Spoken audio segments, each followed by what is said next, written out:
Okay, so in the next few lectures, I want to talk about the objections to utilitarianism. And remember, I said in the last one that I think these get more serious as we go down the list. I think, the ones at the top of the list, the utilitarian they have really good answers for. They get harder for the utilitarian as you go down the list.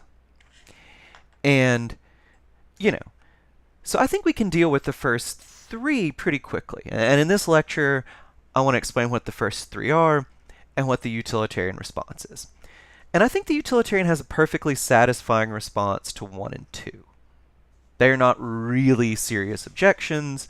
The utilitarian can say something pretty good, pretty convincing. 3, I think, starts to get maybe a little more serious.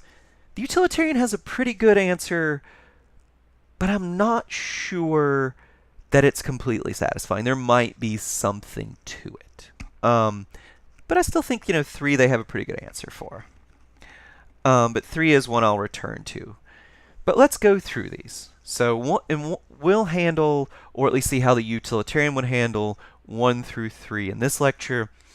In the next few lectures, we'll talk about 4 through 6, because these do get much more serious for the utilitarian. There's a lot more to be said on them. Okay, so the first objection is that we cannot really know the consequences of our actions. The utilitarian, or in fact consequentialist theory, generally says do whatever has the best consequences, but this objection says, well, we don't really know what those are. Utilitarianism says create the greatest overall happiness. Well, you have to think about creating the greatest overall happiness in the long run, remember? And this objection will say, well, we can't do that because we don't know what the long run consequences of our actions will be. So basically the objection is we can't do what the utilitarian asks us to do, so the theory is useless. Well, how in the world is this supposed to work? Well, to explain the objection, let me tell you guys a story. So turn of the century, actually turn of last century, late 1800s, in Passau, Germany, this child wanders out onto the ice on a frozen river. He falls through, and a local priest saves him. Well, great, right? Isn't that wonderful? Shouldn't we say that this priest is a great person? After all, saving a child, isn't that a good thing to do? Well, some of you who know your history might be thinking about the fact this is Germany, and you might be thinking about the fact that this is the late 1800s. So look, this really did happen, and it's unclear whether this child was Hitler or not. The local paper ran a story about a 4-year-old falling into the ice and a priest saving him. Did not say the name of the child, but Hitler's family lived in that town at the time, and he was exactly the right age for this. And the local legend in Passau, and it seems like likely it might be true, is that it was Hitler who fell through the ice, and it was this priest who saved him. Let's just assume for the sake of argument it was Hitler, okay? Well, the point here is, well, look, the priest thinks he's doing something really great, doesn't this have good consequences? The family, this poor child will live on, he'll have a pleasurable life. It'll deprive the family of all this happiness if their child dies. Isn't the priest doing a good thing by saving this child, right? But if, lo and behold, the child grows up to be Hitler, it turns out the long-term consequences are not what he thinks. And the idea is here you can never really know what the long-term consequences are, right? You see a bus barreling down, we see people like this all the time, they're texting as they walk out into the street. You see a bus barreling down on some idiot who's doing this, and you think to yourself, should I warn him, should I not? It seems like you should warn him, but you think, well, what if he's the next Hitler, right? you, or so this objection goes, you can never really know the consequences of your actions, so can't do what the utilitarian asks. Heck, since you have to think about the long term, it might be that he's going to be a perfectly fine person, this guy texting out on the road, but what if his great-grandson will be the next Hitler? Now, Mill doesn't talk about this, and I think with good reason, because I think this is a pretty good, I think there's a pretty good way to answer this. I think this is a pretty easy objection to answer. And the response goes something like this. We often have a pretty good idea of the consequences of our actions. And if you deny that, I think I'll just call bull, right? And I think the utilitarian would as well, right? If you have a big test tomorrow, what are you going to do tonight, right? You are going to study. You are going to try to get in bed early. It is entirely possible, that might not have the best consequences, but it's likely to, right? If a friend of yours says, hey, do you want to go out drinking tonight?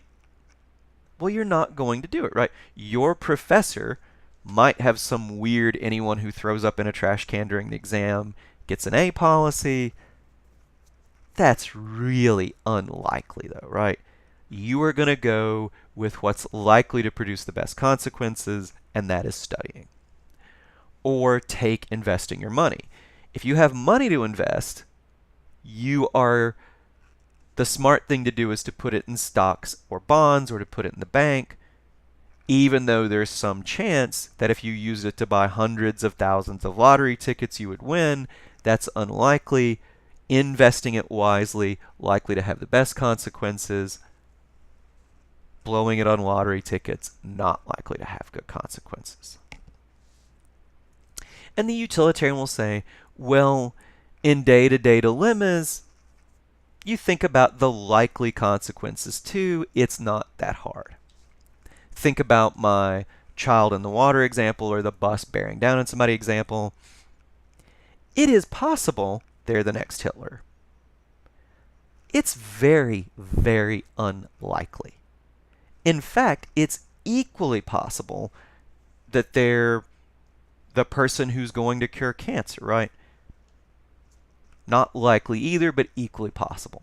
What's much more likely than either is that they're just a normal person who's going to have a normal life. And if that's the case, then saving them will produce a lot of happiness, right? So utilitarian will say, you can't know for sure what the long-term consequences of your actions are. But come on, you have a pretty darn good idea what the long-term consequences are likely to be.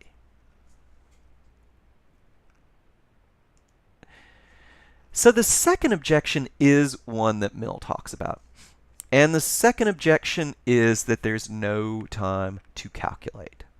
Utilitarian says, well, do whatever creates the most overall happiness. The objection says, well, in the actual moment, you don't have time to think about what creates the most overall happiness.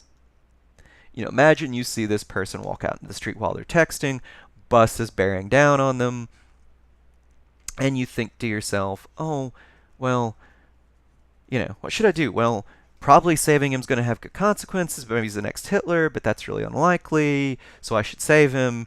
While you're thinking, of course, the bus is going to have smushed this guy, right? And even if you could think about the consequences, it would be exhausting, right? To go through your day constantly asking about everything you did. Does this create the most happiness? What does Mill say about this? Well, Mill says you're completely right. Not only are you right, that's why we have the moral rules we do, like don't kill, don't lie, don't steal, so on and so forth. Mill has this example of the Sailors Almanac, right? In the old days, before GPS and everything, people had to do these calculations based on where the stars were to sail their ships, right? And Mill would say, well, they go to sea with all these calculations done, when they look at where the stars are, they don't need to sit there and do the math. They just flip to the right page in the book.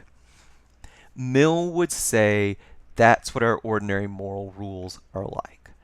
In a lot of real-world cases, we don't have time to do the utility calculations, to think about the consequences.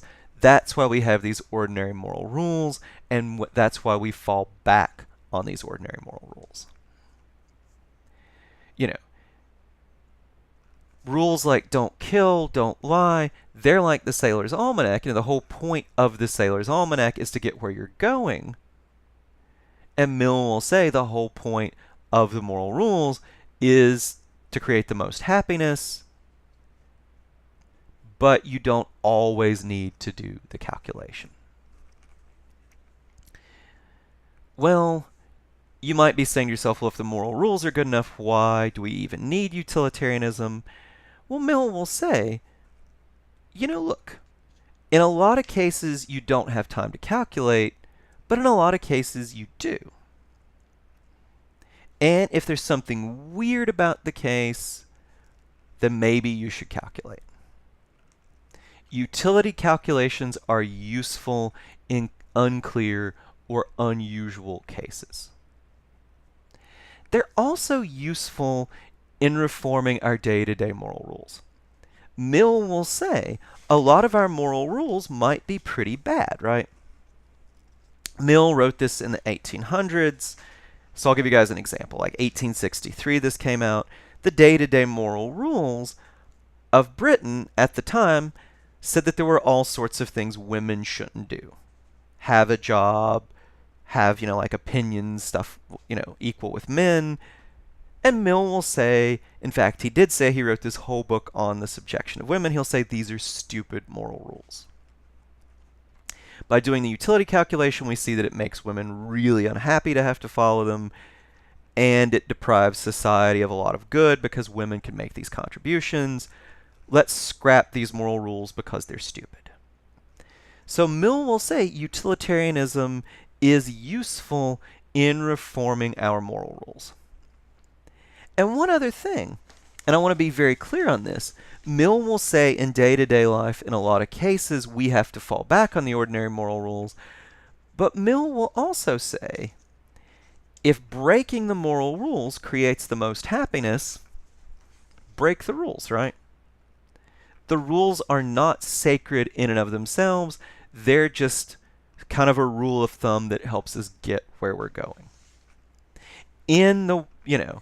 Think about the Sailors Almanac case, right? If you looked up on a page and for some reason you were sure that the Sailors Almanac was wrong, it would be stupid to do what it says. In the same way, if you're in some weird case where stealing or killing or something else creates the most happiness, and we've already talked about cases like that, Mill would say you would be stupid to follow the rules when you know it won't create the most happiness. So rules are useful and we have to fall back on them, but for Mill, they're just rules of thumb, just useful ways to get where we want to go. When we know the rules won't get us where we want to go, then we throw them out the window. And if we have rules that are reliably bad, then we use the thought of utility to scrap them. Or at least to revise them. Well, but this brings us to the last objection to utilitarianism I want to consider in this lecture. And this is what Mill calls utilitarianism and bad faith. And the thought here is utilitarianism can justify really bad or really lousy behavior. Let me give you guys an example, right? Imagine that I'll give you a few examples. So imagine that you're in a store and you could shoplift from the store. Hopefully you guys don't do this, but imagine you could and you're really good at it, and you think to yourself, well, store's not going to miss it if I steal this thing. It's going to make me really happy to have it. So hey, utilitarianism, not only is it okay to steal it, it would be morally wrong not to, right? Or imagine you are some kind of stockbroker, investment banker, and you think, well, yeah, our moral rules say don't steal from your clients, but, I could, you know, I could steal a bit, and that money's going to make me really happy. They won't even miss it, so I should steal. Or one more, imagine that you are in line for some kind of inheritance, and you could get it by, say, killing a relative, and you think to yourself, well, he's not a very generous person. I'll kill him and I'll keep some of the money for myself, but I'll give a lot of it away. It'll do more good. Good consequences, if I give so much to charity, will outweigh the bad consequences. I have to kill this guy. So hopefully you guys see how this objection works, what the worry is. So here, Mill's response is basically, to put it bluntly, any moral theory can be used to justify bad behavior. If this is an objection to utilitarianism, it's an objection to any moral theory. As Mill mentions, think about Christianity, love your neighbor as yourself. Well, people can twist that into somehow setting their neighbor on fire, right? Witch trials, things like that. Doesn't mention it, but think of communism, supposed to create an equal, classless society. Somehow that can be twisted around to starving to death the very workers and farmers you're supposed to be helping, right? So Mill will say, if you're a bad person, you can twist any moral theory to justify what you're doing. Utilitarianism isn't special in this regard. There's nothing particularly bad about utilitarianism. And Mill would say, in the same way that the people who use, say, Christianity to justify doing something terrible are twisting and misusing their moral code, the people who use utilitarianism in this way are twisting and misusing utilitarianism. They're not honestly thinking about the consequences. The person who wants to steal, say, embezzle money, is likely not thinking honestly about how much unhappiness that's going to cause others, and he's likely not thinking honestly about how much happiness it's really going to cause him. Not weighing the unhappiness of others correctly, and he's weighing his own happiness a bit too much. So Mill will just say, if you're an honest utilitarian, if you use the theory in the right way, it won't justify bad behavior, but if you use it in the wrong way, well, it can, but there's nothing here that's, particular to utilitarianism. This is going to be a problem for any moral theory. I mean, think of it in this way. This is not the metaphor Mill uses, but, sorry, maybe the simile Mill uses, but, think of moral theories as tools, right? If you misuse a tool, any tool can be dangerous. A hammer, a drill, even a screwdriver, if you do something stupid with it, can be dangerous. That doesn't mean that there's something wrong with the tool. That just means we have to be careful not to misuse it. Mill will say utilitarianism can be dangerous if misused. That just means we have to be careful not to misuse it.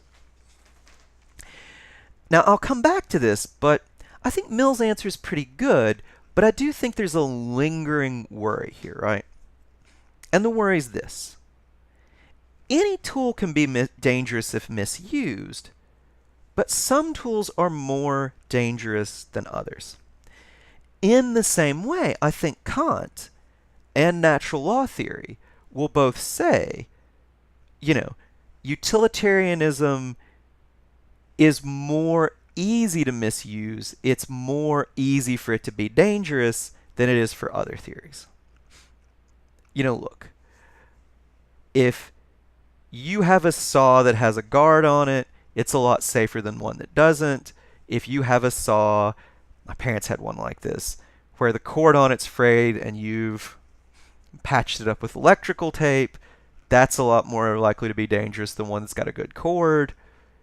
Well, the Kantian, the natural law theorist, will say, yes, any moral theory can be dangerous, but maybe there's something to this idea that utilitarianism is like the tool with the frayed cord or without a guard.